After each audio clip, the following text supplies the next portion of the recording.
here we are, this is who we are.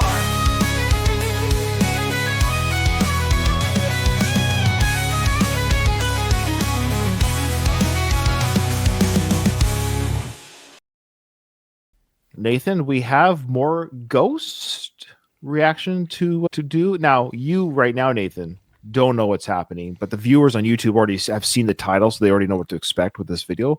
But for you, Nathan, This is a Patreon request from Lou. So far, Lou is the only person who's given us any Ghosts, but people in the comments are like, you got to do more Ghosts. Well, you got to do what Lou do. Do what Lou do. And you have to join our Patreon, join the proper tier, and get your voice heard and your song request heard for us to react to. Because I legitimately am enjoying the very, very little we've seen of Ghost. Very intriguing, interesting band and artist. I truly am intrigued. I think this video might get us more intrigued, Nathan. So here's from Lou. This is what they had to say. Hey, for my request, I have this video of Ghost. I don't know if I'm saying his name right. Tobias Forge. Might just be that. Tobias Forge. Playing his favorite guitar riffs. Cool. But Nathan, you can see him for the first time and get a sense of his personality and character. He's not wearing makeup or a mask. We just get to see him. Tobias Unmasked. Okay. Tobias Unmasked. This video is 5 years old, so it's not completely current. The first riff he mentions, which started it all, is from Stand By Him, the first Ghost song. Later, he plays an acoustic version of the Ghost song Square Hammer and others. I guess these riffs are his favorite riffs that he maybe composed or whatever. But without further ado, we'll pause it where we think it's an 8-minute video. So we'll pause it where we think, or we'll just, we'll see how it plays out. We have not seen this yet, so we don't know how it plays out. But here you go, Nathan. I give you Tobias Forge, known as Ghost, or the Cardinal, or whatever he is, the Papa, or whatever, Papa 4, or whatever he's called. Papa Forge. Tobias Forge, you're Tobias watching Loudwire. That's him? There he is. So that's him. It's just so funny because we saw with the makeup and the mask. You would not think that's what he looks like. It's just very unassuming. Not a bad way. Just very like, hi, I'm just a guy. How's it going? Looks like he works at Best Buy. He might be a Loudwire worker. For all we know, that's not him. For all we know, that might not be him. Oh, Yeah. okay. Yeah.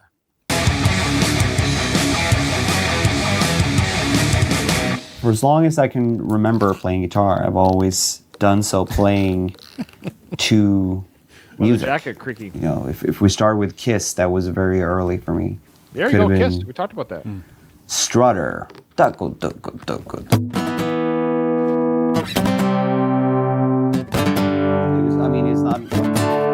It's that sort of. I was more of like a rhythmical player. Some guitarists that I know were just like. You can just like if you just say like the song is in A minor, okay, and then it just goes. Whereas I'm a little bit more like compositional in my soloing, so that's a little bit different. I mean, one riff that just out of nowhere is one of the most economical riffs I've ever heard, and so fun because I could really hear James laughing when he came up with it. Is the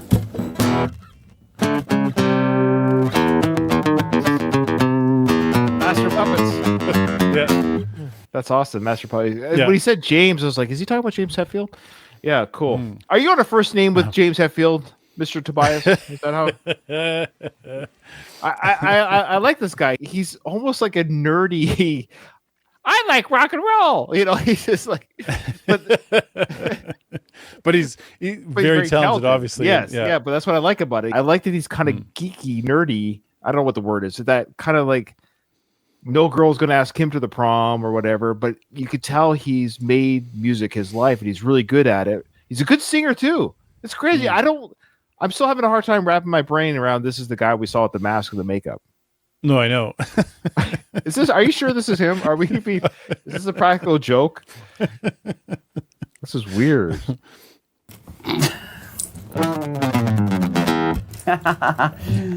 That's funny. That's a funny riff. James Hetfield is definitely one of the best guitar players that has ever walked this earth. Yes, I couldn't agree more. I'm a huge Metallica fan, and I think sometimes James is even though he's in the number one metal band of the world, like popularity wise, right? James Hetfield is actually an incredible guitarist. He is flawless, and he writes some of the most amazing riffs. Everything you hear, put it this way, Nathan, every Metallica song you hear, there's only two people that write the songs, Lars and James.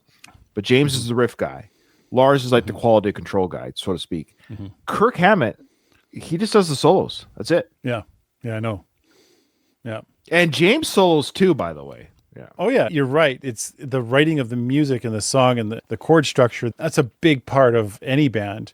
I've heard metal bands that kind of toss it to the side and they focus more on the shredding and the like. Sure. That's what he's saying. That's why he likes James. You catch that? Yeah. He was talking about the mechanics. He's like, yeah, people do, blah, blah, blah. But he's actually talking about, the very thing that makes James. I like this. I like he and I, Tobias and I are on the same page for sure.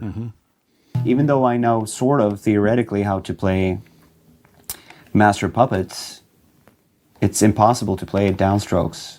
Yeah, okay. The way that he does from start I was to just gonna say, James plays down. Oh, He plays downstrokes. And so you play a little bit of guitar. So he's saying James just plays down like this. So he never. I don't think like so. up I and think down? he's always like this. He's like, Yeah. Okay, I didn't know that. yeah. He is a music nerd. This is great. I love it. finish for 7 minutes. Truly mind-blowing. Most Ghost songs, you have to remember, I write them and then record them and then I never play them again. If you ask me to play Elizabeth, I will have to sit for 5 minutes and try to figure it out. And then... Oh, okay. So he does the music writing and playing on the albums, but I think we kind of got that. So the people that come on stage with him is literally like a touring band, but he is the band, but he doesn't play the music on stage, is what he's saying. So he plays on the album, plays it, records it, and walks away, never plays it again. The band plays it on stage. Oh, really? Interesting. It's sort of like, oh, yeah, oh, that was clever. Oh, that was dumb. I should have done it this way instead. But the first one was sort of the thing that was the riff that originated everything. And then it was that.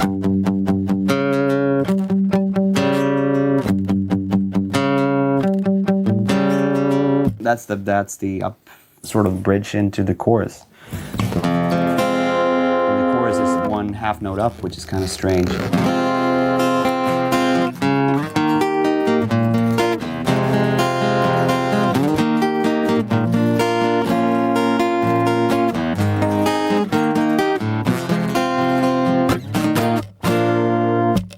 All the songs from the first record were supposed to be very pre-metal,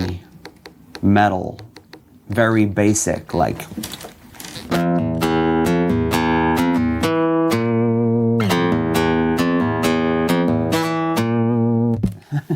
like the most primordial, like, caveman sort of riffing, but still sort of to the point. The band that I had in mind, that I heard in my head being Ghost, was very much a sort of a 70s band, maybe slightly older. You know, they were in their 30s, so they had played 60s music. You know, they had done the...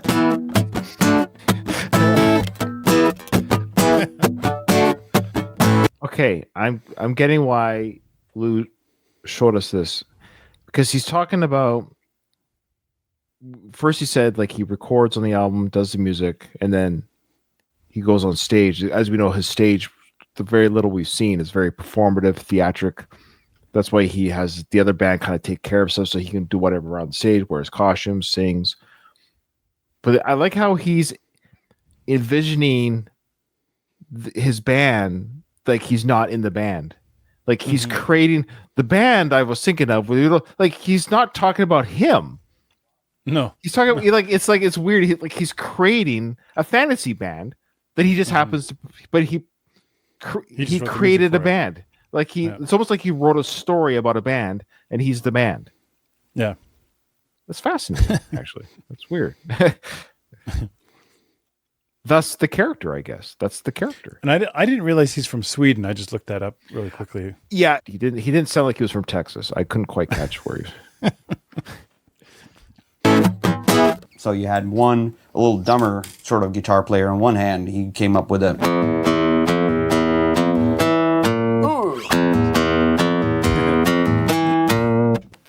But then you had the smarter guitar player next to him who like.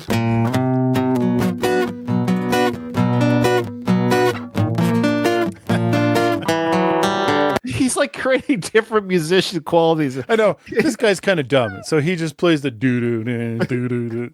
This guy's a lot smarter. That's instead of hiring these guys, so that's why he does it. He performs that in the studio. Yeah. He performs these characters, and then he hires these touring members because they perform as the characters. That's why he doesn't want to give them an identity, because he wants the characters to stay the same, I think, from the album, maybe. There are bands not exactly like this, but where there's a lot of depth to the music that you know what I mean? And I know that sometimes we rag on bands like Rush, but to Rush's credit, they're the kind of band that also has this kind of depth. There's a lot of depth, minus Geddy Lee's voice, but the fact that there's this kind of depth to the band here, that there's these layers that you have to kind of peel back to really experience it. So that's very cool.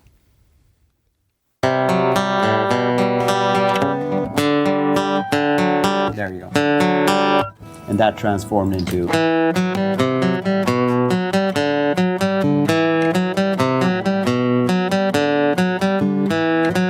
And on a real guitar, like on an electric guitar, this pull-off is kind of important. That's what Lou was saying. This is square hammer. Okay.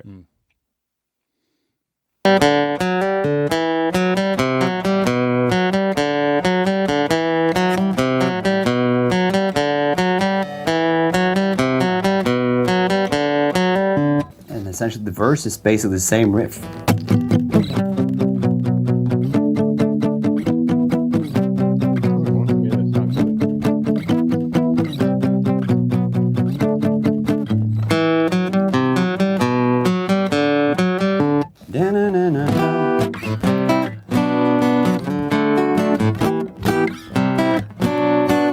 This is a typical me thing. I go astray on the third line, and just do something that's longer than the previous two, so that it lands on the fourth segment. So it comes to be.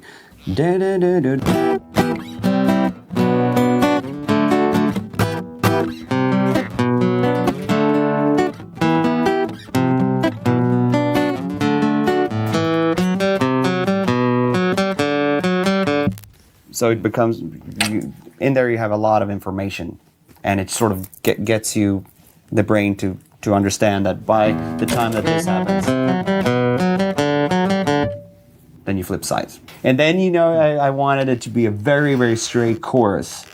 So I turned to the most used chord progression if you want to write a song in minor, and it's the most used because it's the best.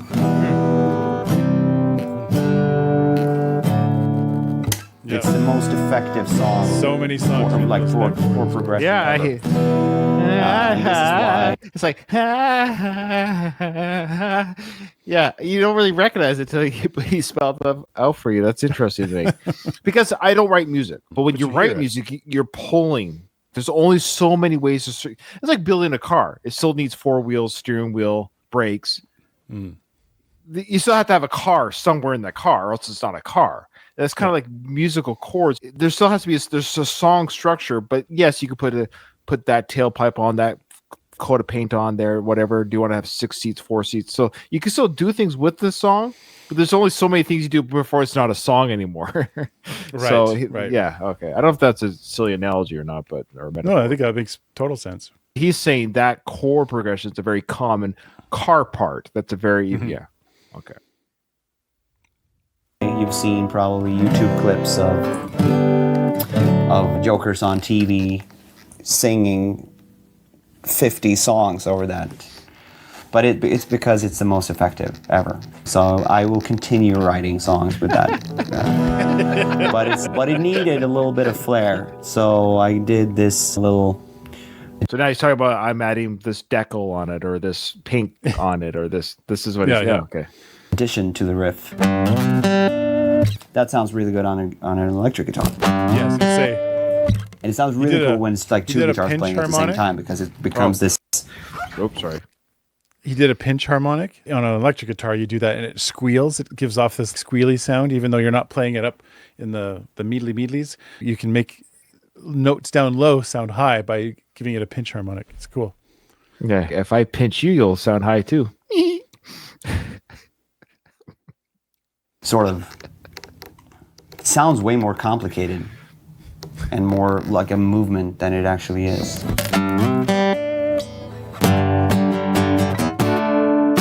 But you know, the whole vibe of the song was supposed to be very power pop. Power pop as in Cheap Trick, the Cars. And this feels to me very Cheap Trickish. It's interesting you brought both those bands up because he looks like he could be a part of either band. Yeah. That's not an insult. It's an observation. If you saw Tobias right now in a 1980s for Cars video, as he is now, the way he's dressed right now, you'd be like, yeah, he belongs in the Cars. He looks like the Cars lead singer almost. Google it. Trust me. Besides being an actual Cheap Trick. Oh, good.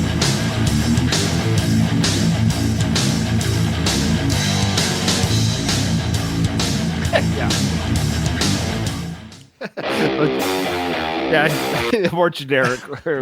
Dude, we're heavy metal. That was a lot of fun. It was not more fun than I had hoped. That's not true. I knew it'd be interesting. I didn't think it'd be that fun. He's a very engaging. He seems like a nice guy. And Nathan and I have said it 100 times. We'll say it for our ghost listeners who might be watching the channel. When people seem like low-key, nice people, it goes a long way to the music they give. Because there's nothing worse than, yeah, you know what I mean, conceited. Look at me. I'm so amazing. Like, he just seems like let's talk about music. I love how he's like, yeah. It works for reasons. I'm going to keep using it. But obviously, you know he's talented. But I love how he just says, like, yeah, it sounds good, so I'm going to keep using it. I like his honesty, and I like his humility, is what I'm saying. Him admitting that he uses these kind of chord structures that are quite popular, the allusions to the Cars and whatever, that counterbalances why are these guys wearing masks? The sound still works. Because if they did have this extremely over-the-top, complex time signatures that you have to be this musician to understand or appreciate. Not to say that couldn't happen. I'm just saying I can tell it's not for him, and that makes him slightly more likable in my mind.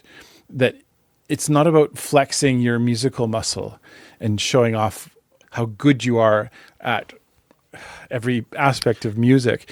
It's about making good music. Heaven forbid we just listen to music that's fun to listen to. Heaven forbid. Yeah, something like that. Anyway. Something like that. All right, that was awesome. Thank you so much, Lou. Thank you to all the Ghost fans out there. We hope you'll be like Lou, do like Lou do, and come to our Patreon and give us more Ghosts. Don't leave it up to Lou. You people. Oh, boy. Thanks, everybody. We'll see you on the next one. Don't be a Lou. Keep that in.